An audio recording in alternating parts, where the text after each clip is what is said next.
ladies and gentlemen, we go to another really, really exciting fireside chat. And for introducing that topic, I want to just give a quick intro to our host of the fireside chat. Andreas Jahr is one of these people that has been involved in Techsylvania many, many years. We're happy to have him back on a very, very regular basis. So thank you so much, Andreas, for doing that. He's a seasoned technology expert with over 20 years of experience in advising, backing, and building technology businesses across Europe. He's an active investor and board member. I've learned a lot from him around how to do deals because he's done so many. So if you need any advice, I highly, highly recommend you reaching out to him, tapping into his expertise, be it funding, M&A, any of these kind of things. He's been involved in very, very different stages, from the very early to growth stages. And he's been an expert in how to drive innovation and growth. And he's going to introduce the next fireside. Please give a warm round of applause to Andreas. Thank you so much.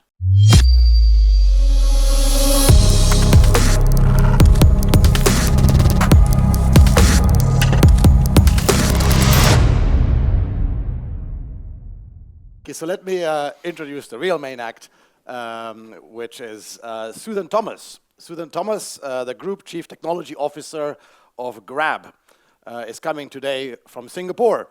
With a distinguished career at Grab, Suthen oversees technology teams across Grab's deliveries, mobility, and financial services, driving the company's technology vision, strategy, and execution.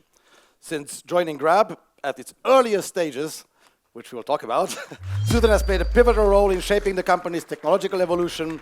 He's led development of numerous products and platforms that have accelerated Grab's growth in delivery and mobility services. His leadership has been instrumental in integrating Grab's super app to enhance value, convenience, and efficiency to customers and partners. So please, have a seat. Thank you, Andreas. Thank you for having me. Hello, everyone.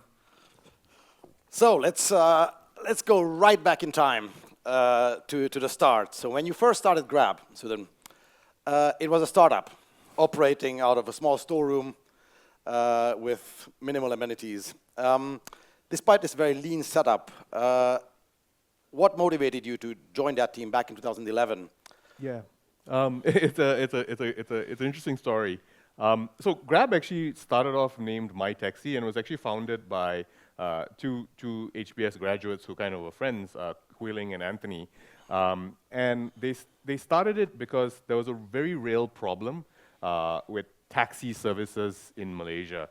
In fact, at one point, I think the taxis in Kuala Lumpur, Malaysia's capital city, were kind of rated as the worst in the world. And there were just kind of numerous issues.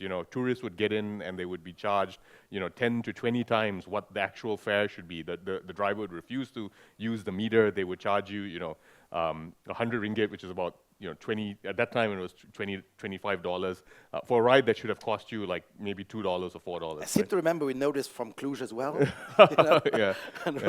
But there were also real safety issues. And so the famous story is Huiling, who before she went to HBS, she was a management consultant at McKinsey, and obviously she worked late nights and she didn't want to drive home, so she rode a taxi home. But because the safety issue was so severe that in order to kind of present a deterrent to the driver, she would get on a phone call with her mother all the way back. Even though she wasn't actually speaking to her mother, she'd kind of pretend to be on a phone call so they wouldn't have a conversation, but the driver could visibly see someone's listening on the other end, so that it would kind of create this idea that don't do anything, because it's not just the passenger who's riding in the cab who knows something will happen. And even for myself, there was one day where my youngest sister came back into the house in tears, just because she'd kind of taken a taxi ride, and when she got to the destination, the driver there was a fare on the meter, but the driver said, you have to pay something else. And she was like, but why do I have to pay something else? She objected. And then the driver kind of threatened her. And she was a young woman, alone, and you kind of just give in that. And she was just very upset about it. So it was very personal for me to kind of get into this. It was a very real problem. On the other side, there were just really interesting technical challenges as well in building a real-time matching platform that matched drivers and passengers together.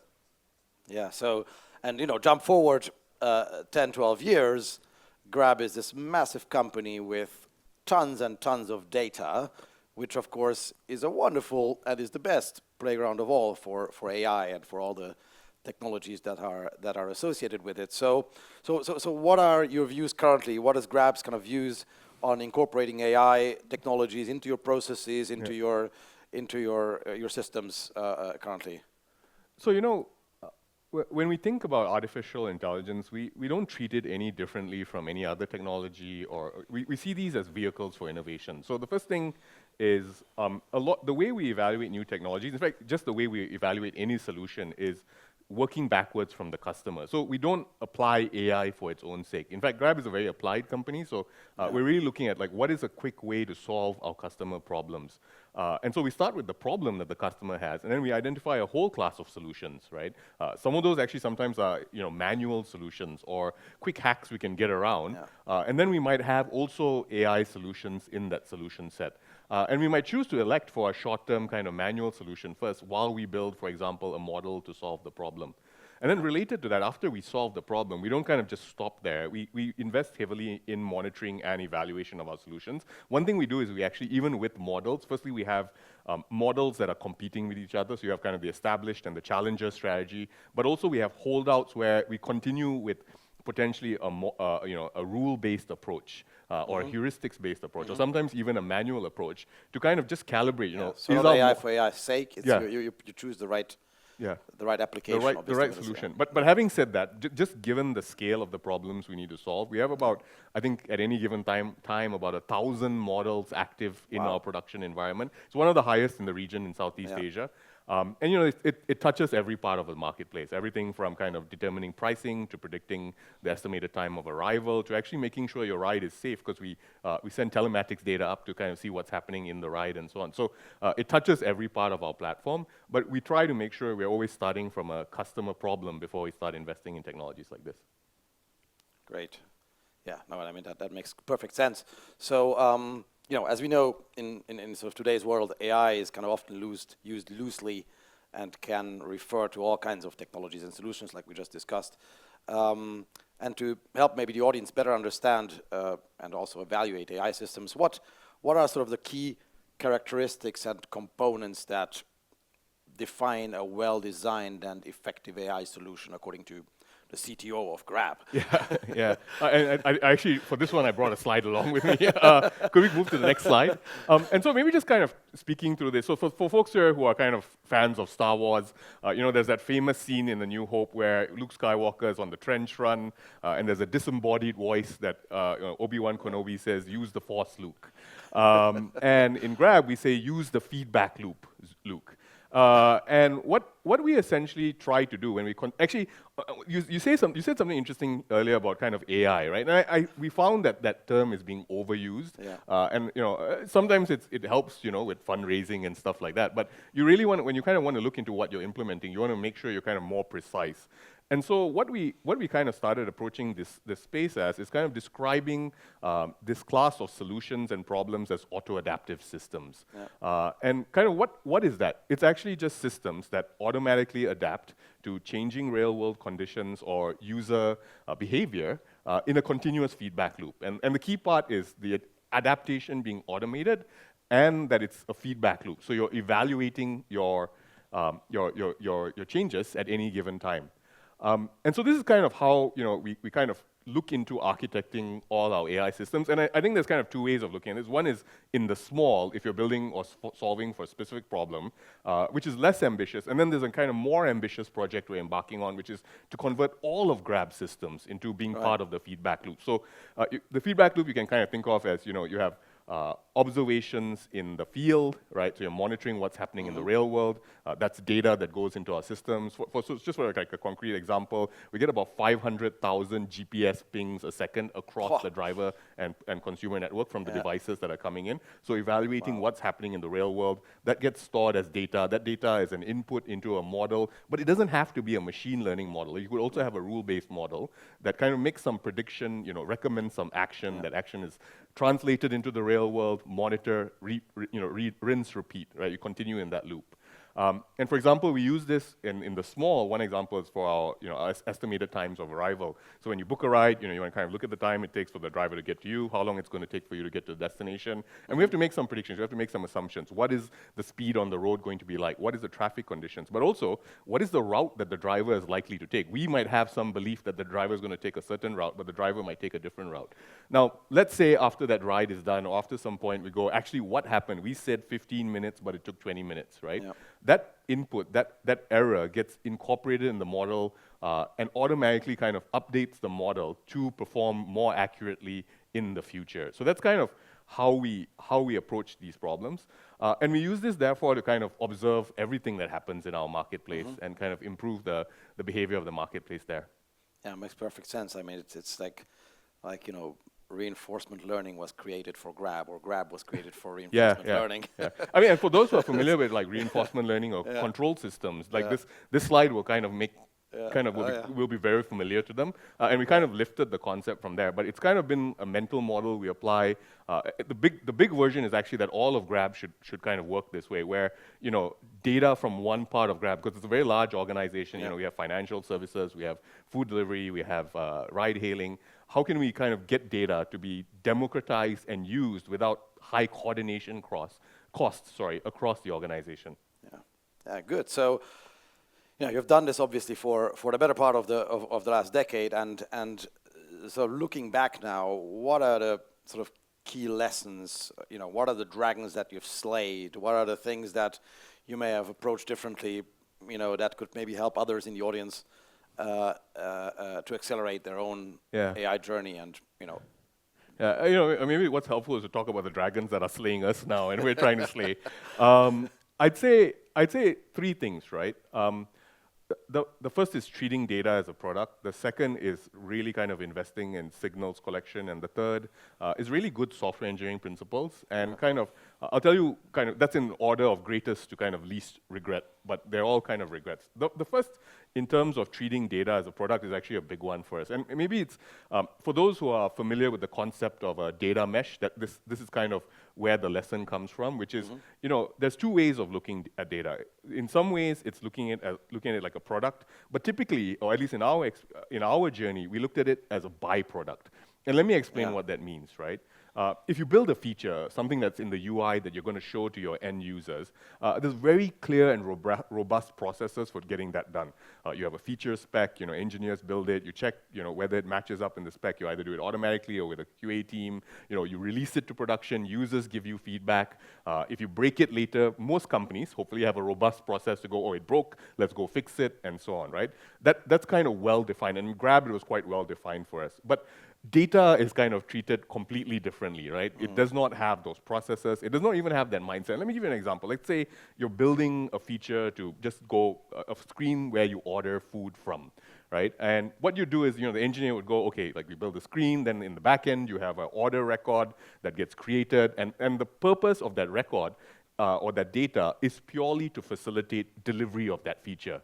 And then on the other end, you have an analytics team who uses that order record to do aggregates and measure the performance of the business and so on. And there's a bit of like a black box in between.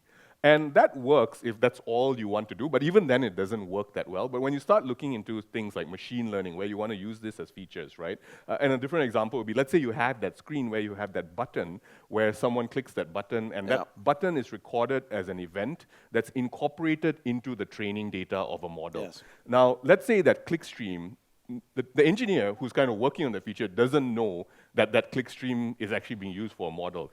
And they innocently go, maybe refactoring some code, they rename the event that's emitted from that button, right? Suddenly, your model, and it doesn't break immediately, right? It's not like everything changes, but suddenly your model starts underperforming. It starts drifting, the click-through rate and conversion rate start dropping, and you're like, what happened here, right? And the debugging process is harder, and so on. So this is where you kind of see the data as a byproduct phenomenon. And so what we've done, it's a kind of like a socio-technical change. Our implementation of the data mesh or that approach is called the signals marketplace. The social component is really getting teams to understand that you expose 3 interfaces instead of just 2. You have your user interface, if you're a customer-facing product, that you expose to our customers. You have your API, your programmatic interface that you're exposing to other services and other teams, and you also now have a data interface. And like any interface, you need to have a contract, you need to honor the contract, you need to make sure that it's asynchronously usable, it's discoverable. And so on that side, we then invested into tooling to make sure that we could make this possible. So we have a data hub where teams can go and see what data is available. This was another problem we had. Teams, when they were engineering features, you'd had 7 flavors of the same feature because no one knew that someone else had already implemented it. And that means for the team that's producing the data, if they make a change, there are 7 ways that it possibly could break. And so what we've done now is make that feature discoverable, and that feature is discoverable with a contract associated with it. This is the SLA, this is the schema, this is the update rate. If it breaks, this is who you contact, and so on. So that's been an area of investment on our side. That's the biggest learning, I think. Sounds like a real life example of of the opposite of the praising of like AI ops and everything's going to be done by AI and everything. They are the real dangers of like. No, it's true. Like a lot the models end up being the star of the show and so on, but really it's garbage in, garbage out. I think the next two, I think, were not so much regrets, but I wish we got started on earlier. The first was investing in signal collection. That we're doing a lot more now where, for example, we do a lot of crowdsourcing. We get data, drivers to report road conditions and so on. We're investing, and actually Philip's team here in Cluj does quite some of the work here. We're investing in Internet of Things or IoT devices. We have cameras, we have dongles that you can plug into the car. For example, they do things like both beyond enhancing like a GPS signal, they're plugged into the car area network to detect if you've turned on the windshield wipers. Southeast Asia, torrential rain is a regular occurrence, and it can really affect how we deliver. So we can get that data live from the ground that it's raining in an area. And then finally, we're also making investments in terms of kind of inferring on top of data we have. So let's say, Andreas, you and I, in the application, we've saved the same location as office, right? That's the tag we've used, that saved location. Well, we can now infer, we can build a social graph from that saying, Andreas and Suthen might be colleagues, right? We don't know for sure, there's a prediction probability, and we can use that to enrich other experiences, We can order food together, I can show you recommendations that maybe if you think you and I might like the same thing, we can pool rides together if we're riding together. So those are kind of things we've been able to kind of invest in. The last one would be software engineering quality. This is kind of said a lot, but people kind of let it slip, which is, if you think about a model acting or taking action, it's got a surface it's got to use to act against. And that surface is the API. Now, to the degree less, things are kind of implicit that some behaviors or actions are possible through the API, but maybe there's a configuration file somewhere that you need to change as well. Maybe there's a database value that's not exposed or reachable through the API. You can find that your models are limited in what they can do, especially if you want to do it without high levels of coordination. Like, of course, you can go and talk to the engineering team, but that's not scalable in a large organization. So that's the third area I would have kind of done a bit better. Very cool. So I mean, okay. So we've taken the past and we've looked at that. So looking at the future, maybe specifically to Grab, but also more generally, what excites you most about the sort of AI landscape that you see? Yeah. I think it's going to drop. I think it's going to shock everyone out of their seats if I tell them it's GAI. But look, let me kind of walk through this and tell you why I'm excited about it. And hopefully, it's when people ask me, is it overhyped? Is it underhyped? Is it correctly hyped? And I've kind of landed on correctly hyped. And let me kind of tell you why. And the way I think about it is like, again, this is about utility. It's about impact, solving real problems for people. And I think there are a few dimensions. You can almost think about it like these dimensions. If you improve any of their values, the area under the curve, so to speak, grows up. So the utility goes up as a function of an improvement in any of these dimensions. And so what are those dimensions? Well, one would be cognition. And I think this is the one that gets kind of the most airtime. Are we on the path to AGI? Is it getting smarter? Can it solve more things? And so on. I think this is important, but it's not the only dimension that I think is critical to increasing utility. I think you can also get improvements in terms of scalability and cost. So can we make it faster? Can we make it cheaper? Can we make and that kind of allows you to embed it in more use cases, because if the latency or cost is too high, where you can incorporate it is more limited. Second would be kind of debuggability and the developer ecosystem, right? We're just beginning to learn how to engineer around these things. And as people or the model builders or even other companies invest in creating these developer ecosystems, the utility goes up. The next would be multimodality. And I think, you started off with text in, text out, or text in, image out. Now you're getting image in, text out, image in, video in, voice out with GPT-4o. So, you can see, even if it stays the same amount of smart, right? It doesn't get any smarter, right? You can see that kind of increasing utility. And the final part would be, ecosystem or integratability. How much can it operate with the world outside? And I would postulate and I would put to you that the reason why I'm excited about this is I can see that an improvement on any of these dimensions, even if it doesn't get better at reasoning, just makes these a lot more useful. And so I can kind of see that. I would say that, I'm quite excited about where this goes, because I think we're just at the beginning of the usefulness of this technology, not at the kind of end side, if you look beyond cognition. And who knows, cognition might get better, right? So you look at the usefulness, what would you say are the kind of key opportunities for LLMs? What would be the three kind of opportunity areas that you would see? Yeah, so I think the three I'd kind of speak to would be, I'd say in kind of ascending order of maybe novelty or also risk and maybe a courage required to do it. The first is and this is our experience in Grab. What we're finding super useful is that these models, these large language models, are essentially Swiss Army knife models that they can effectively be used in lieu of a smaller classical model. So if you look at an LLM, it's essentially a natural language processing model, right? And so you can use it quite effectively to output entity recognition, categorization, sentiment analysis, and so on.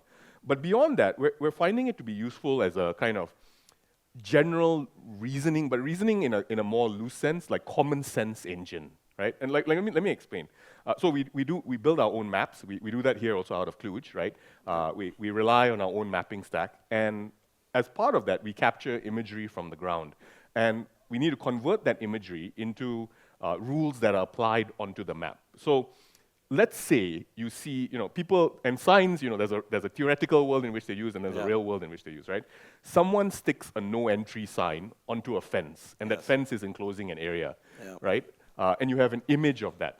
Now, you go like, do I update the road network when I see that image? Now, the common sense is you don't, because that sign has nothing to do with the road. They're just using a no entry sign, right, to indicate you should not enter that area. It's not publicly accessible. It's kind of no trespassing, right? But because the sign is universally recognizable, they stuck it on that. But if you put it through without this common sense engine, right, you have to kind of put it through a class of systems, and it goes, oh wait, there's no road here, I can't update it. Whereas what we can do now with LLMs is and we're collaborating actually with OpenAI on this, is you get this image, right? Can you kind of apply common sense? Is this even applicable as a sign? Or can you just dismiss it and say, actually, you know what, the sign, yes, it's a road sign, but it's not applying to a road. There's nothing for us to take action on here. So this is where we've seen kind of the most utility from these models. And the good thing about it is actually, because it's so much in the back end, the risk of things like hallucination, you can kind of manage it a lot better. It's in a more controlled environment. The next level, I'd say, kind of everyone's exploring now: internal productivity, co-pilots, knowledge management, the ability to talk to your data, talk to your knowledge base. The final area, which has me the most excited, but I also think it's the most challenging, is really transformative user experiences. And the way I look at this is kind of, it's like, if you think of the arcs of computing we've gone through, I've been lucky to live through 2 or 3. I'm pretty old, I guess, right? You had kind of the desktop computing, and then desktop to internet, right? And then mobile, and then I think this generative AI phenomenon is kind of representative of a third arc that's emerging. I think it's going to transform the way people interact with computers, and it's going to, I think Jensen Huang described it as a new computing platform. And the reason I would say that is because if you kind of think about how we interact with computers, how historically that trajectory has gone, right? On one side, you have the computer. On the other side, you have human beings and their intentions. And on the computer side, we've been kind of building steps to the human being. So the first step was, binary punch cards, right? Then we built higher level languages like C and programming languages, right? Then we made programs and put those programs together in a collection in OSs, interface with those programs with command lines. Then on top of those command lines, we put in user interfaces, GUIs, right? And I think the next step is, if you kind of think of that translation of thought to computer doing something, now you can just use natural language. You can talk to your computer. And that has some astounding implications for accessibility. Accessibility both for folks, have real challenges in terms of, being visually impaired, but also, think about people as the learning curve to use a computer has now dropped dramatically, where the computer can kind of meet you on your terms. It can kind of, using that common sense, know what you intend, what you want, and take action on your behalf. And we're doing some work on this in terms of kind of creating a more accessible interface, a voice-based interaction with Grab. We're kind of collaborating again with OpenAI on that. And that's for me kind of, I think it's risky. I think it's very early stages. I think people have seen a bunch of chatbots, and I think it kind of highlights the potential, but it maybe hasn't converted yet to impact. But I think in the next few years, that's really where we're going to see, I hope, some real transformative changes. That's some wonderful, positive outlook, and showing the power that or the opportunities that we will get in the future. That's awesome. I want to open up the discussion to the audience. If you have questions, we have a few more minutes to answer them. If anybody has any ideas, questions to Suthen. Yeah, and sorry, up here we can't see anything beyond the first right row. Yeah. I'm wondering, what do you think if the large language models are enough to basically get us to the AGI, or do we need something else? Yeah, this is one of those questions that you can be infamously wrong about. There'll be a video somewhere of Suthen Thomas saying, this is not going to get us there, and he'll be wrong in 5 years' time, and stuff like that. I'll say, I'll give you my honest answer, which is I don't know, right? But let me try and do a bit better in terms of telling you why I don't know. On one level, I think I think as humans, we don't have a really specific understanding of what AGI is, in the sense of, we like that milestone. I almost feel it's kind of like a moving goalpost, and let me tell you why, right? Like, if the most famous test was the Turing test, right? And arguably, right now, you could put GPT-4 in front of someone. In fact, it says something when we've actually trained the model to tell people it's an AI model, right? Because we don't want people to be fooled. Like how good it is potentially at fooling people, right? And I think if you watch the demos and you listen to the voice interface, or if any of you have tried talking, one thing I do when I'm kind of walking and want to learn about something is I actually get on a call, so to speak, with GPT-4, and I kind of just talk to it about a concept. I spent a bit of time the other day kind of looking at the behavior of locking in database indexes. And I was just kind of talking through how does locking work in database indexes with GPT-4. So, I mean, if you look at it that way, we've passed the test already, right? But I mean, I think we might go, it's not an adequate test for general intelligence, and we keep moving the goalposts. So this is one reason why I'd say we don't know. Because I think on some level, we all have varying definitions of what is generally intelligent enough. I think a few of us might know people who can pass the Turing test who we might not consider as intelligent as well. So that's one part. I think the other part is, frankly, it's unclear to me, and you've got like people who are skeptical on both, kind of promoting this and on the other side. It's unclear to me whether essentially, like, I think we don't understand how intelligence works as an architecture. And large language models, what appears to be happening, and this is the part that's again related to the first point, is there are emerging properties that seem to come from training the models on a large amount of data that seem to indicate there's intelligence there. But so the question would be, like, if we keep taking the same path without changing or having some fundamental advance beyond the transformer architecture, is that emergent phenomenon of kind of just giving it more and more data, or coming up with more synthetic data, for example, or changing the way we train it, is that going to kind of result in intelligence? I know there was a paper, or rather essay by Leopold Aschenbaumer, who kind of goes, no, it's here, and so on. I appreciate the enthusiasm there, and I can see where he's coming from, but I'm not sure whether I'm as convicted as they were in the starting assumptions. I remain optimistic, but I'd say the right answer, and maybe the safe answer, is I don't know. Well, we will see in 5 years' time when you come back, or hopefully before, how well your predictions have held up. Thank you very much, Suthen. All right, thank you so much, Andreas. Thank you.